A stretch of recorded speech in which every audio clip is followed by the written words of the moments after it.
તો જય માતાજી મિત્રો, કેમ છો બધા? મજામાં દોસ્તો? તો દોસ્તો અમે આવ્યા છો ઢાબા ઉપર વિડીયો બનાવવા માટે સ્પેશિયલ। તો બારિશનો જબરદસ્ત હાલ તો ઝરમર ચાલુ છે વરસાદ, પણ કાંઈ વાંધો નહીં। જો આગળ પણ અમારું ઘર છે। તો દોસ્તો વિડીયો બનાવવા ઢાબા ઉપર આવી ગયા છે, કેમ કે વરસાદ જતો રહ્યો એટલા માટે વિડીયો બનાવવાનો ટાઈમ મળી ગયો। તો વિડીયો બનાવવા ઢાબા ઉપર આવી દોસ્તો, તમે બધાએ બહુ સપોર્ટ કર્યો છે, આવો નવો સપોર્ટ રાખજો મિત્રો, બહુ સારો સપોર્ટ કરો છો તમે વાલા।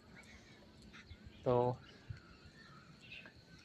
દોસ્તો અમારે 7 દિવસનું મિશન પણ કમ્પ્લીટ થઈ જશે આજે। તો એમાં 10,000 વ્યૂઝ આવી ગયા છે અમારે, તો પણ મિશન કમ્પ્લીટ થઈ ગયું છે। તો આવું નવું સપોર્ટ રાખજો। અમારે આગળ પ્રકાર એકલા શું કરે છે ફોનમાં ખબર પડતી નથી। શું કરે પ્રકાશ? કોઈ દેખાતા નહીં આખરી। तो चलिए दोस्तों, आ वीडियो हमारा आवता रहे, મળીશું બીજા બ્લોગમાં। तब तक बाय बाय मेरे दोस्तों।